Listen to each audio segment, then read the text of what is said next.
Good morning, pupils. Let's proceed with the explanation on fraction. Question 7 que je vous ai envoyé pour faire dans votre cahier. Shade 1/4 of each figure. Use an equivalent fraction for B and C. Alors, on te demande ici de shade only 1/4. Alors, en premier lieu, on va compter combien de cases il y a. 1, 2, 3, 4, 5, 6, 7 et 8. Là, on voit qu'il y a 8 cases. Nous, on a besoin de 1/4 seulement. Alors, nous avons 8 cases. Vous voyez? On doit shade only 1/4. Alors, on voit que 4 est devenu 8. On fait la table de 4. 4 fois 1, 4. 4 fois 2, 8. N'oublie pas, à chaque fois, il faut ajouter 4 bâtons. Alors, je dois multiplier par 2 au bas. Et en haut, si je multiplie par 2, 1 fois 2, ça me donne 2. Alors, pour avoir 1/4, je dois colorier 2 cases. Voilà, c'est ça mon équivalent fraction. Vous en faites la même chose ici, ok? On continue maintenant. Reduce each fraction to its simplest form.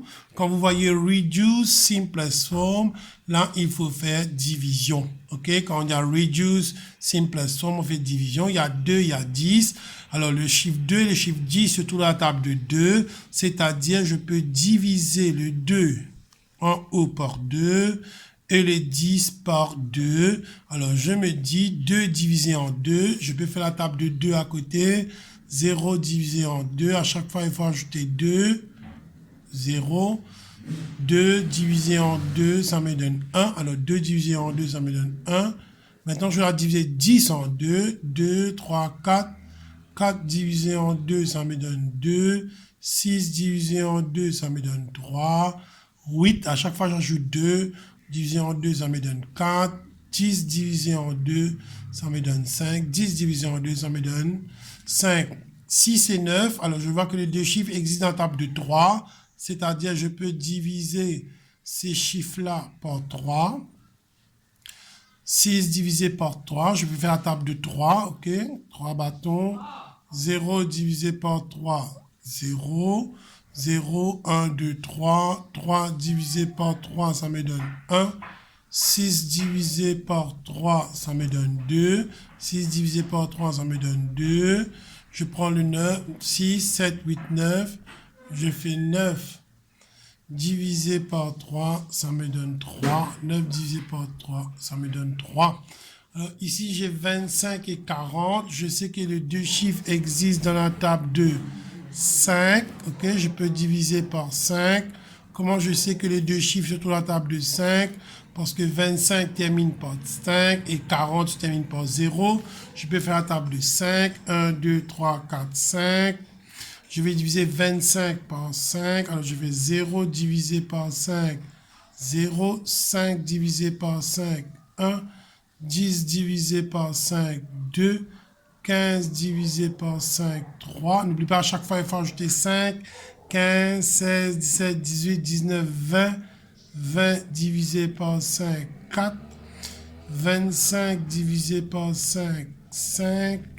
25, 26, 27, 28, 29, 30. 30 divisé par 5, 6. 30 plus 5, ça me fait 35. 7, 35, 36, 37, 38, 39, 40 divisé par 5, ça me donne 8. Alors, 25 divisé par 5, j'ai eu 5. Et 40 divisé par 5, j'ai eu 8. The answer is 5/8. Ring the fraction which are the same as 1/4. Il doit que les chiffres doivent être pareils. On va voir si 2/8 est pareil comme 1/4. Vous voyez, les deux chiffres existent dans la table de 2. Je vais diviser 2 par 2. 2 divisé en 2. J'ai la table de 2 déjà ici. Ça me donne 1. Si je divise en haut par 2, au bas aussi, je dois diviser par 2. 8 divisé par 2, ça me donne 4. Alors, je peux encercler 2/8, excuse-moi. 3/10 maintenant. Alors, je vois que les deux chiffres n'est pas dans la même table. Dans la table de 3, il n'y a pas 10. C'est-à-dire que je ne vais pas pouvoir encercler 3/10 parce que ce n'est pas pareil comme 1/4. Allons voir 3/12. 3, 12, oui, le 2 existe dans la table de 3. Comment je sais que 3 existe dans la table de 3? Parce qu'il y a 3. Comment je sais que 12 existe dans la table de 3? 1 plus 2, ça me donne 3.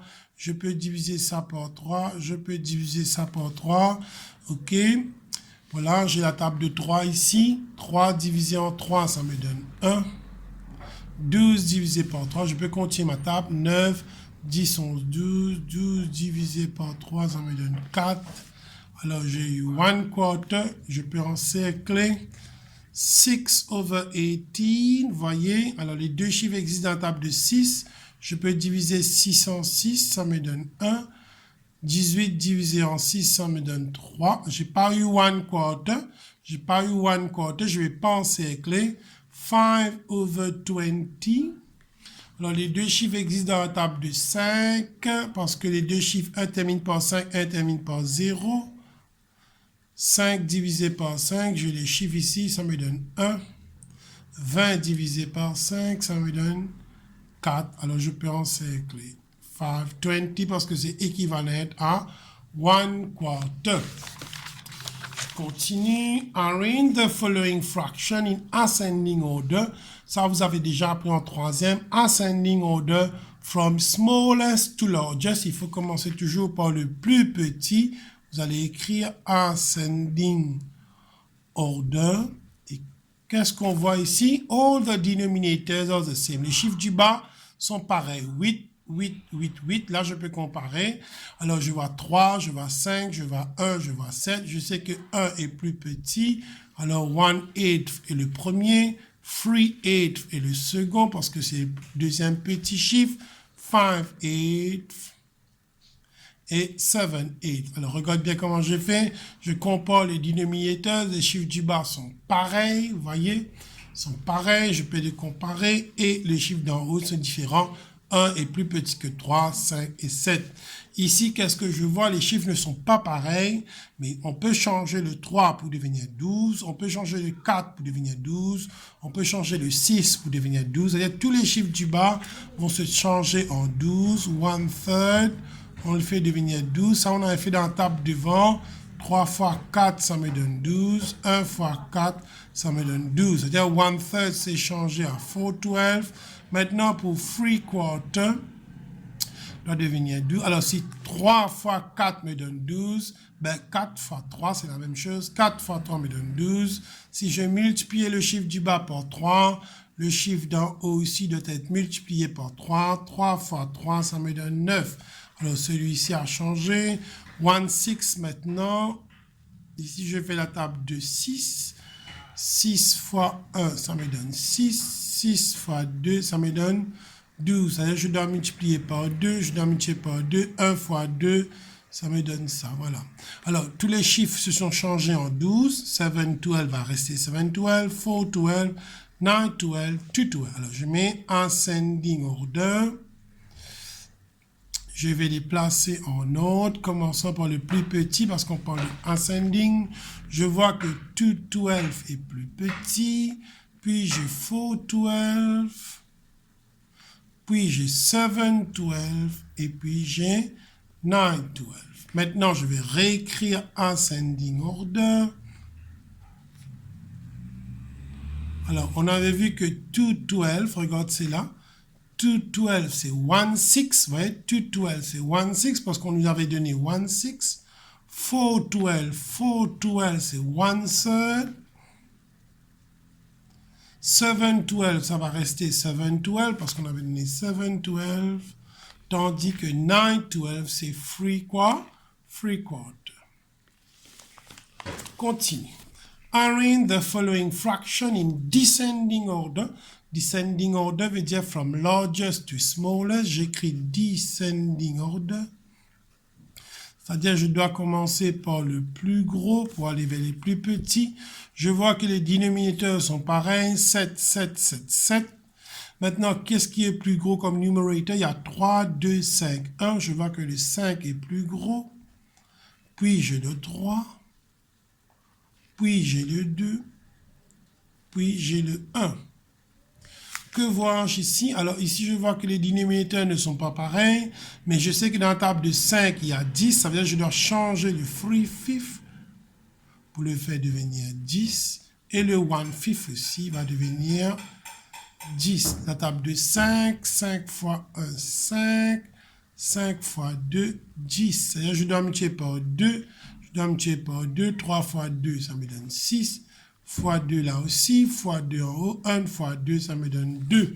Alors je vais écrire descending order, toujours vous commencez par le plus gros, ok, alors nous avons 2/10, 6/10, 1/10, 7/10, je vois que 7/10 est plus gros, puis je vois 6/10, plus je vois 2/10, et puis je vois 1/10. Alors maintenant on va réécrire descending order. Le 7/10 on a donné, ça veut dire que ça va rester pareil. On n'a pas donné 6/10, mais on sait que 6/10 c'est pareil comme 3/5 qu'on avait changé. Le 2/10 c'est 1/5. Et le 1/10, ça on a donné, ce sera toujours 1/10. On continue, maintenant on fait addition of fraction, same denominators. Alors qu'est-ce qu'on voit ici? On voit que les deux chiffres du bas sont pareils. Alors on va écrire same denominators. On peut ajouter maintenant les chiffres d'en haut. Alors quand les deux dénominateurs sont pareils, on va garder le 5. 5 va rester 5. On va ajouter le 2. 1 plus 2, ça me donne 3 sur 5. Ici aussi, qu'est-ce que je peux écrire? Je vois que c'est 7 et 7. Je vais écrire same denominators. OK? Alors, le 7 va rester 7 tout le temps.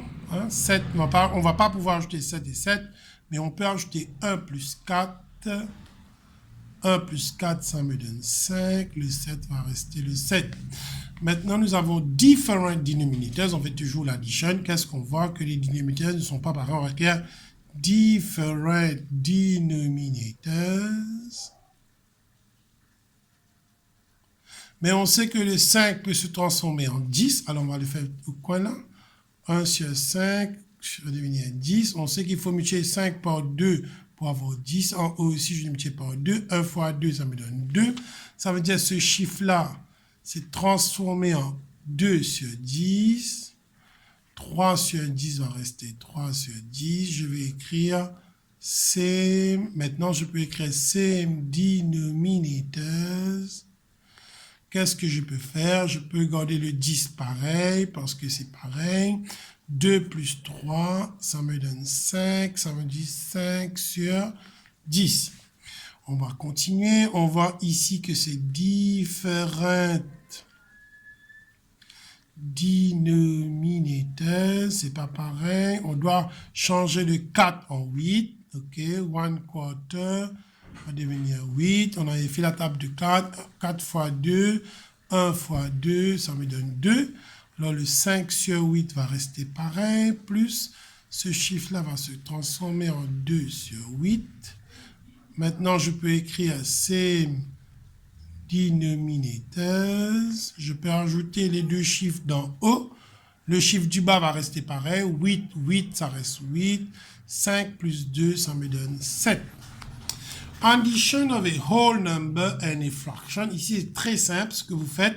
Vous n'avez qu'à prendre ces deux chiffres-là, vous avez ajouté ensemble. On prend le 2, on met avec le 1/3. Voilà, c'est tout. Vous prenez le 2, vous codez quand il y a plus. La même chose ici. Vous voyez, il y a plus, on prend le 5, on met là, on colle ce chiffre-là avec lui. Voilà, ça c'est la réponse pour addition. Maintenant, on continue avec subtraction of fraction. Same denominators, vous voyez. Les deux chiffres du bas qu'on appelle dénominateurs sont pareils. On va écrire same denominators. On garde le chiffre du bas pareil, 7, 7. Le 5, il faut bien regarder les symboles. Le symbole, c'est minus. 5 retire 1, ça me donne 4 sur 7. Ici, qu'est-ce que je peux écrire? Je peux écrire same denominators parce que les deux chiffres du bas sont pareils. Ce sont les chiffres 10. 7 va retirer 3. Regarde bien le symbole. 7 retire 3. Ça me donne 4 sur 10. OK? Maintenant, nous avons different denominator, mais same family. Same family veut dire dans ce chiffre-là, dans sa table, on peut avoir ce chiffre-là. Pareil comme ici, dans ce chiffre-là, dans sa table, on peut avoir ce chiffre-là. Alors, qu'est-ce que je vais écrire en premier? Different denominators. OK, vous voyez?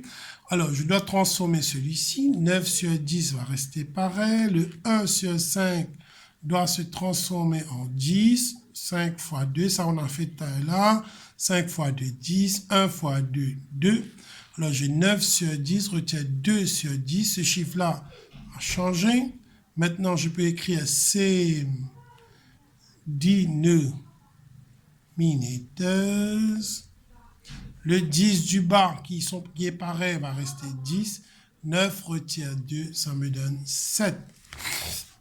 Ici, je vois que c'est different denominators. 1 et 9, l'autre est 3.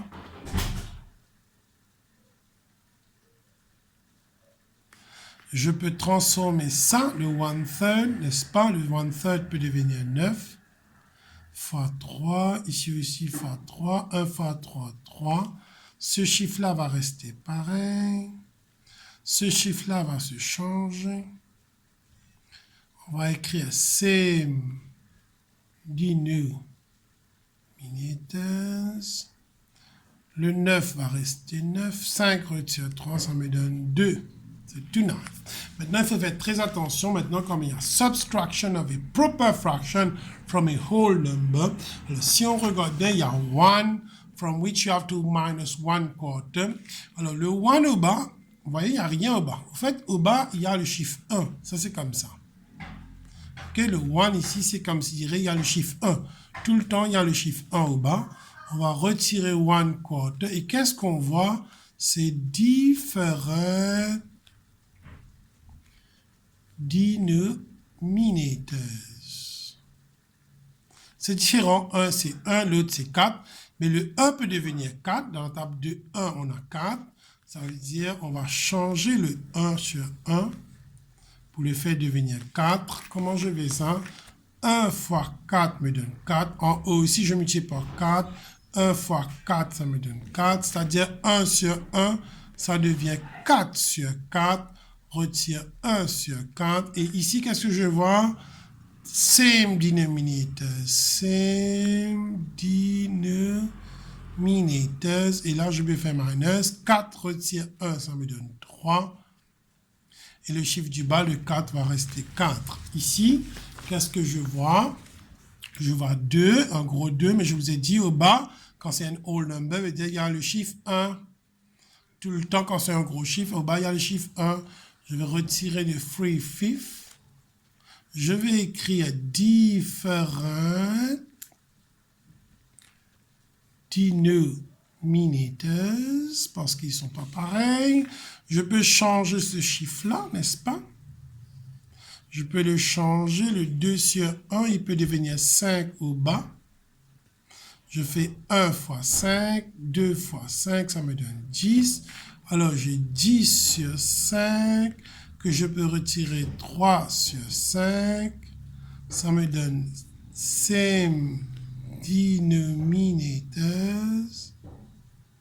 OK?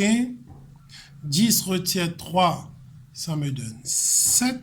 5 retire 5 et 5, ça reste 5. Alors, ce chiffre-là, on va le changer. On va le faire devenir un mixed number. Comment on fait venir un mixed number? On a vu ça la semaine dernière. Le chiffre est comme ça. C'est un improper fraction. On va le faire devenir un mixed number. On prend le 7, on va diviser par 5. Table de 7 divisé par 5. On va voir si dans la table de 5, il y a 7. N'oublie pas, il faut ajouter 5 bâtons. 0 divisé par 5. 0, 5 divisé par 5, 1, 10 divisé par 5, 2, il n'y a pas le chiffre 7. On va mettre le 7 à l'extérieur, on va reculer. Il n'y a pas 6 dans la table. Il y a 5, on va prendre le 5, on va mettre en haut. 5 divisé par 5, ça me donne 1. Et combien il me reste? 2 chiffres, remainder 2. Alors le chiffre c'est 1 gros, 2 sur 5.